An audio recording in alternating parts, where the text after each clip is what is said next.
Cheryl Stanley, tell me a little bit about your approach and your style in creating paintings and illustrations. So Stanley and I were at the School of Visual Arts, and I was in the fine art department and Stanley was in illustration.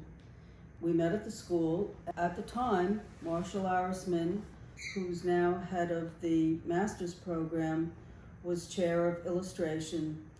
And knowing the two of us, he suggested that we might work together as an illustration team, and there were people that were actually doing that. We'd not really heard of anything like that. And he introduced us to Leo and Diane Dillon, who were then teaching at the school. They were a very successful children's book illustration team. The difference between Leo and Diane Dillon is that they would work on the same piece of art, where Stanley and I have really very separate roles. Stanley works on the conceptual part of the painting. He does a lot of the research. Early on, everything was done on tracing paper. Now everything is done in Photoshop. We have two paintings that we're going to show. Once he's done with his design and the whole idea is nailed down, it's transferred onto a board and I start the painting. So if the design and the concept is working well, there's very little to explain about the painting. I have all the reference and I go ahead and I start.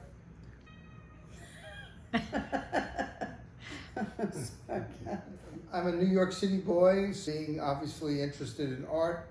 I was able to go to the High School of Art and Design, which was a great experience for me, and then a year in advertising. And then I went to visual arts, and that's where I met Cheryl. At the time, we were, both of us, very heavily influenced by the Pre-Raphaelite movement, the symbolist painters of the day. Of course, we started with the Maxfield Parrish, who we discovered obviously had a great influence on us, and who was influenced himself by the Pre-Raphaelites. And we began to develop a portfolio. Now we've kind of achieved this point in our career where we suggest an idea, I take it from there and I start to develop it. I show it to Cheryl as I go along, and she says, approves it, this looks good, this looks great, move this, I don't like that. And we come up to a finalized version, and then Cheryl begins to paint it, which prior to that, I do lay it out on a board. So she paints in oils. Early August by an online gallery based in London, and they had a show coming up for the fall season, and they had seen my work on Instagram, and they asked me if I would be interested in contributing a painting or two. I could contribute two paintings to their show in September. So I really only had a month to do the two paintings. I was informed that they liked things on the dark side. I'm not necessarily on a dark side person. However, I never like to turn down an opportunity. And so Stanley and I started to discuss it and tried to track down an image that we thought I could do and send in to meet their deadline. I decided to do a 17th century ghost story from my imagination. And I took the little boy in a original old 17th century painting, separated him from another figure who could have been his father, and I decided I wanted him to be led into the woods by the skeleton. And the skeleton would have a bird on his hand, and we'd be taking him into the woods.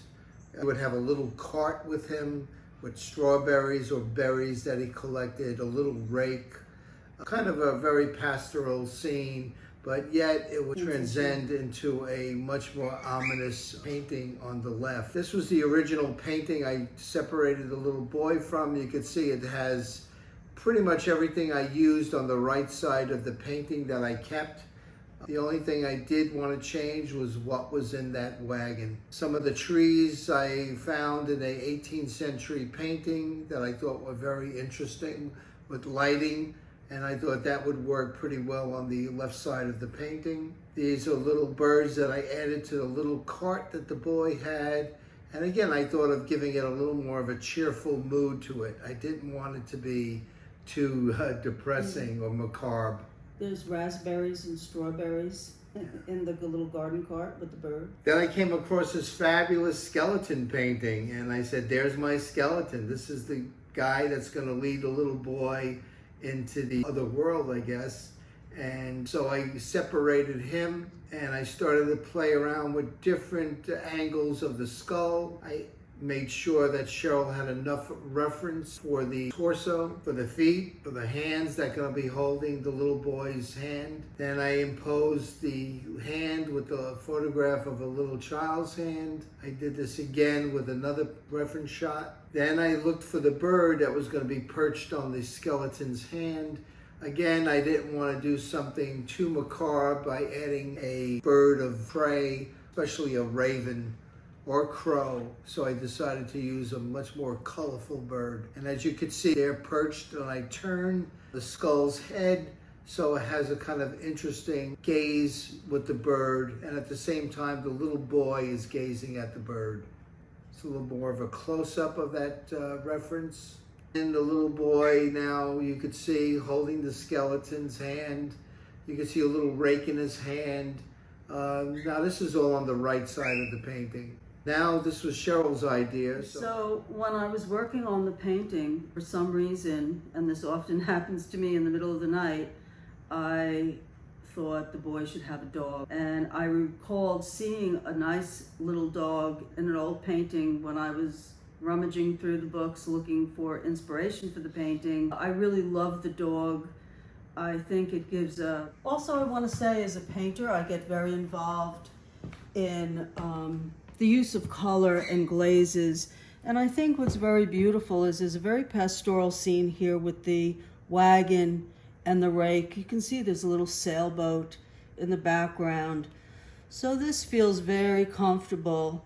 And the little boy is surprised to be led. In the reference, this piece of cloth was actually gold, and I thought, gee, what color should I make it? And I made it this sort of beautiful purple.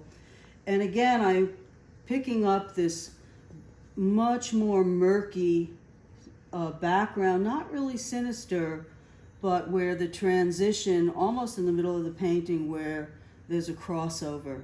And you can see the landscape here gets very murky. And here's the dog.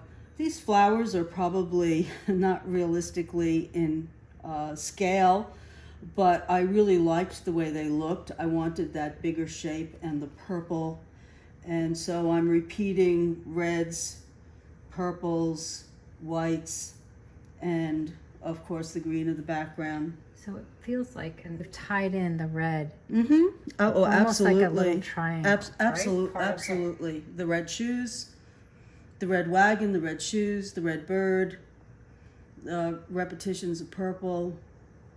Yeah. Interesting passage. When you look at the painting on the right side, it's much brighter, and there's this transition into the left side of the painting where they're kind of happily going into the forest where the skeleton is leading them. So I suppose it's speculative whether the dog is alive or whether the dog is a pet that has been deceased. I kind of like those open questions that go into the painting. And I think the dog helped the painting in terms of the color, getting from the foreground to the middle ground into the background. I was very happy with putting the dog in. The dog was transferred into the painting when basically the painting was virtually done. Stanley printed the dog 3 different sizes for me. I took a scissor, cut out the shape of the dog, put a little Scotch tape on the back, stuck it into the painting. Would this work? Would this work? Do I put the dog here? At first I thought to put the dog behind him, like the dog was following him, but in terms of the painting, the cart was so nice with the birds and the berries, and then I thought it was more interesting that he was following the dog or the dog was leading the way. That's how the painting was ultimately completed, and the painting is all done in oils. It's a 12-inch square, so it's relatively small, but I was really pleased with the outcome of the painting. Yeah, I wanted this painting to have a kind of interesting narrative to it. I wanted people to think what's really going on here. The skeleton obviously is leading the little boy. Obviously the little boy is deceased. Will be. and where is he taking him? So I kind of left it open-ended in that case, but I'm very influenced by films, by cinema, and dating way back to the 20s and 30s, watching many movies that I felt were imprinted in my brain.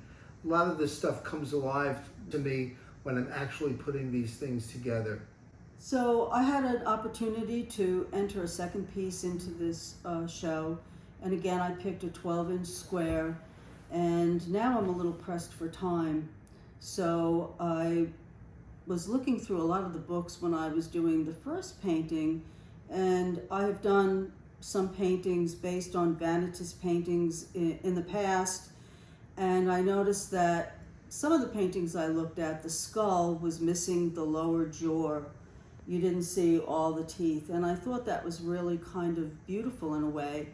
And I came up with this idea in my head that I would do a skull bigger with flowers surrounding it. I found some reference that I had that I really liked, and I'm going to say that the first painting is much more Stanley's input. Being in the illustration department at Visual Arts, his thoughts are much more narrative. Being in illustration, I was always told less is more, so my ideas tend to be a little bit more, less narrative or symbolic. And so when I finished the painting, I titled it Remember Me. And Stanley reminded me that actually is a fairly well-known poem by this woman, Christina Rossetti. And it's a very beautiful poem. And so I was Actually, it's a sonnet. It's a sonnet. And it's very beautiful. So we posted part of the poem here, but people can Google it and read the full poem. So if we go through the reference pictures, now this is really more my concept, and you can see a skull from a Vanitas painting. Here's the morning glories that I loved so much, which I took. Actually, I had morning glories growing in my garden that had a purple stripe on them, and so I used that. But now Stanley is on the computer, and he's placing the morning glories around the skull. There's a little snake coming off the edge of this old painting, and we decided to put a snake in the painting, a butterfly. It's a moth. Excuse me. It's a moth, which is more symbolic of darkness, night. And there's the final painting. This is the poem Remember Me by Christina Rossetti. In fact, her brother was the famous painter Dante Gabriel Rossetti. Okay. So this is the poem Remember Me by Christina Rossetti. In fact, her brother was the famous painter Dante Gabriel Rossetti. A really talented family. But here we go. Remember me when I'm gone away, gone far away into the silent land, when you can no more hold me by the hand, nor I have turned to go yet turning stay. Remember me when no more day by day. You tell me of our future that you planned, only remember me, you understand. It will be late to console then or pray, yet if you should forget me for a while, and afterwards remember, do not grieve, for if the darkness and corruption leave a vestige of the thoughts that once I had, better by far you should forget and smile than you should remember and be sad. Beautiful. Isn't Very that- nice. Isn't that, I want to cry. It's beautiful.